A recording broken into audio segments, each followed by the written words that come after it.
她是太虚观上代的道门天下行走，燕明月之前的那一任太虚观圣女。据我了解，你母亲在太虚观是属于保守派阵营的传人。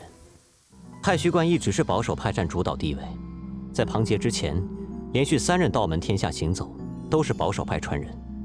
但因为你母亲和燕明月连续遭遇不测，太虚观出于挽回名声的考虑，激进派才有所抬头。庞杰就是这一趋势的代表。太虚观一直以平息人族修真界的纷争，或者说尽量减少纷争为己任。换成激进派后，他们又会如何做？世人逐利，道理沦丧。除了明面上的以势压人，私底下也还有许多博弈和平衡手段。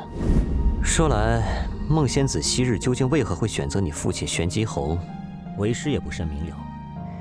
其中内情，恐怕只有他们2个才清楚了。周地梁盘也许是半个知情人，毕竟太虚观一直针对大周皇朝，说不定是为了隐瞒什么。我日后回天京城，一定要查个清楚。世间自有真情在，你母亲当初若不是真的动了凡心，绝不会真正嫁给你父亲。太虚观的道门天下行走，若不想嫁，权势如周地梁盘都没能力强取。你母亲有属于她自己的骄傲，你父亲昔年也未尝不是与你母亲真心相恋。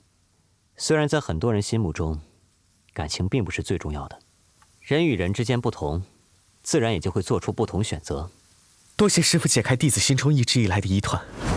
不管母亲与父亲太虚观之间有何种纠葛，她依旧是我少年时代唯一给我温暖的母亲。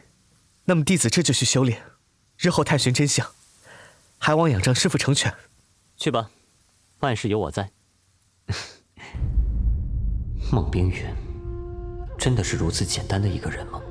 堂堂太虚观圣女，就算修为尽废，也不可能被一个凡夫俗子硬生生欺负死。哪怕有朱洪武在背后指使，也不可能。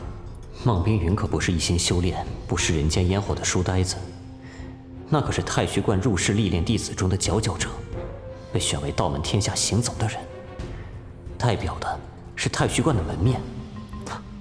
莫非是他自愿的？可他会爱朱洪武，爱到心甘情愿被折磨致死吗？从孟冰云那2个后辈来看，个个都是人精。燕明月隐忍不发，处心积虑，而庞杰也有所图谋。那庞杰被燕明月坑得一步一步引到我面前，而庞杰只派了一个分身来沙洲，就察觉了燕明月的意图。孟冰云绝对不是个任人揉捏的软面团，只是不知道他的后手安排是太虚观，还是在别的地方。难不成在我这儿？有意思。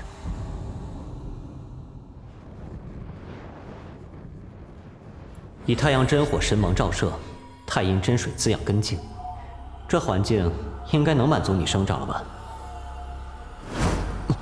快要生出自我意识了，这是要成妖？哼，不过很遗憾，我从一开始就不打算给你这个机会。我挖你来，并不是想要培植出一个沙罗铁树妖。战神分身被融于炎龙天铠中，若是分离，铠甲很快就会自己生出气灵。若是铠甲生出气灵，反而不方便御食。既然战神分身分不开身，那不如再炼一具分身出来。这沙罗铁树树苗就是非常好的选择，根底足够好，潜力足够高，本钱足够厚，就算炼化出来修为不高，也可以很快提升。开始吧。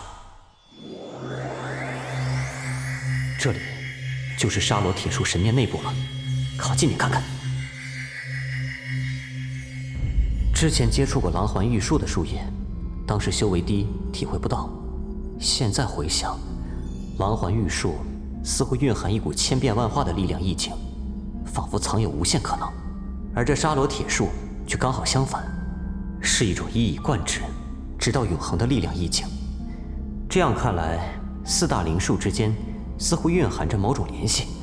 传闻中，人参果树中天地之灵秀，果实可延年益寿；梧桐神木则是凤凰栖息之所，蕴含了凤凰涅槃重生、无尽生命的奥秘。虽为树木，却是先天灵火之境，也不知何日可以见到这2种奇术啊！现在，就先来解决你吧。好激烈的抵抗，这树也是个驴脾气，那就将自身同化，让他以为我是同类。这是内部演化开始了。人体穴窍与诸天星辰相对应，必须在沙罗铁树上也打开穴窍。要成了，神识融入，再将沙罗铁树的灵力和我的法力相合，分身即成。沙罗铁树一生只开花3次，分别是在生出意识、结果以及枯萎之时。如今，便是这沙罗铁树生命中的第1次盛放。哦，这可以称之为铁树分身吧？哦，小不点他们这就已经回来了。史上第一祖师爷第2季，每周5、周日10点更新1集，看玄门天宗如何成为史上第1大宗门。